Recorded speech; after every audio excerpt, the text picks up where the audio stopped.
आज हमारे साथ हैं शहजाद नोमानी साहब और नजीबाबाद का जाना माना नाम। एक लंबे अरसे से आप पत्रकारिता में जुड़े हुए हैं। शहजाद भाई, आपको लगभग कितना समय हो गया होगा पत्रकारिता में? अमन भाई, सबसे पहले तो आप लोगों का धन्यवाद। जी, आपका भी धन्यवाद। मुझे लगभग 23 साल पत्रकारिता के क्षेत्र में हो गए।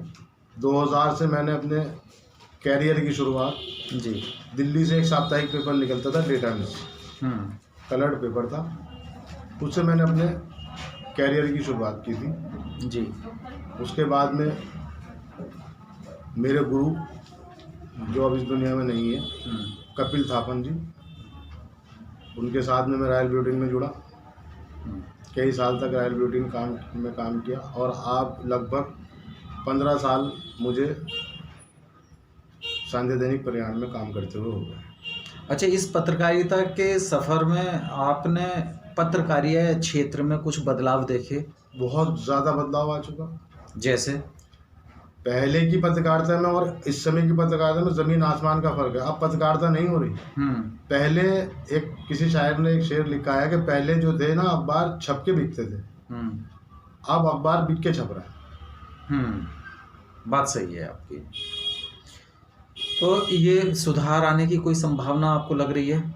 इसके लिए क्षेत्रीय स्तर की मैं बात कर रहा हूं। इसके लिए अमन भाई, हमारे संपादक, जिला प्रभारी कहीं ना कहीं सभी दोषी हैं। सभी दोषी। क्यों जी? जब से पत्रकारिता का व्यवसायीकरण हुआ है, तब से ये दिक्कत ज़्यादा आई है। फिर दूसरी बात, हम इस लाइन में अब नौसिखिए जो कि घुसपैठ हुई है, मैं तो घुसपैठ कहूँगा, तो उससे भी कहीं ना कहीं पत्रकारिता की गरिमा को, मतलब कम पढ़े लिखे लोग और जो नहीं जानने वाले पत्रकारिता को, उनका घुसपैठ ज़्यादा हुई।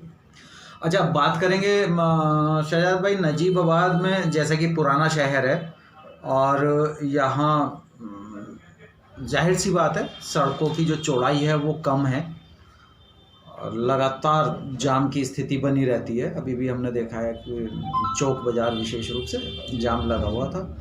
इस जाम का मुख्य कारण क्या है? मेरे मानने में जाम का, अमन भाई, मुख्य कारण यह है कि एक तो हमने शहर में दुकानों के बाहर अतिक्रमण, दूसरा ई रिक्शाओं की भरमार, ये मैं मानता हूँ इसके लिए मुख्य कारण बनना है जाम का। क्योंकि पहले वाली पैडल वाली जो रिक्शा होती थी वो छोटी होती थी, हल्की होती थी। अब जो ये ई रिक्शा आई हैं, ये भारी भी हैं और ये चौड़ी भी हैं। फिर दूसरी बात, सबसे बड़ी बात यह है कि यहाँ जो बेतरतीब वाहनों का संचालन है ना जी, अभी एक रिक्शा वाला जा रहा है, वो उसके पीछे दूसरा नहीं चलेगा, वो उसके बराबर में लाके आगे घुस जाएगा। जब बराबर में तुमने उसके पर रिक्शा आ गई तो फिर वो कैसे, जाम तो बढ़ रही है। दूसरी बात, अब दुकानदारों का मामला है। दुकानदारों ने अपनी दुकानों का आगे फड़ लगवा रखे, पैसे लेके फड़ लगवाते हैं वो लोग, समझे नहीं। अब जब दुकान, इधर भी दुकान और इधर भी दुकान, एक दो मोटरसाइकिल इधर खड़ी हो गई, दो इधर खड़ी हो गई, तो सड़क तो वैसे ही सही संकरी हो गई। ऊपर से आपकी दुकान के आगे फड़ भी लगा हुआ है, तो फिर कहाँ को रास्ता। यहाँ तो स्थिति ये हो जाती है कभी कभी, इधर जगन्नाथ चौक से और इसमें मीना मार्केट में और इसमें कि पैदल चलना भी दुश्वार हो जाता, ये स्थिति हो जाती है। तो क्या प्रशासन अतिक्रमण हटवाने की कोशिश नहीं करता है? नहीं, प्रशासन या जिन हमने देखा है स्टेशन के आसपास या कहीं अतिक्रमण जो खोखे वगैरह हैं वो सब हटे हैं, तो बाजार में ऐसी कोई व्यवस्था नहीं? मैं आपसे बताऊं, अतिक्रमण के नाम पर जब भी प्रशासन का चाबुक चला, वो गरीब लोगों पर चला। गंदी नाली के ऊपर बैठकर अपनी रोटी कमाने वालों के ऊपर चाबुक चला।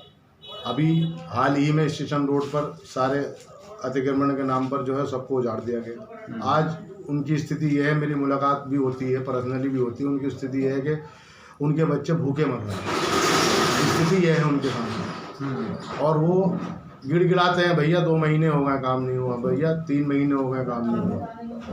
नवाब नजीबुद्दौला की मार्केट के बाहर फड़ लगते थे, वो भी प्रशासन ने हटवा दिए, समझे नहीं।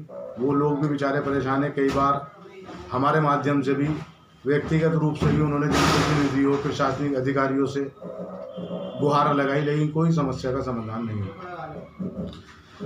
तो क्या सुझाव क्या है, कुछ सुझाव देंगे, प्रशासन से कुछ कहेंगे या आम लोगों से, दुकानदारों से कुछ रिक्वेस्ट किया जाए, आग्रह किया जाए? सबसे पहले तो ये है भाई ये जिम्मेदारी तो आम आदमी की भी है ना कि भाई संभल के चलो, जैसे कूड़ा का होता है डालना है तो कहीं भी फेंक देते हैं, तो ये तो आम आदमी का दोष है। नहीं, उसके लिए प्रशासन को चाहिए कि प्रशासन एक संवाद स्थापित करे, आम जनता के बीच को, आम जनता को बुलाए, उनसे बातचीत करे, बातचीत करने वाले व्यापारियों से बातचीत करें। सबसे बड़ी बात तो यह है कि व्यापारी सहयोग करेंगे तो हो सकता है जाम की समस्या से मुक्ति मिल जाए।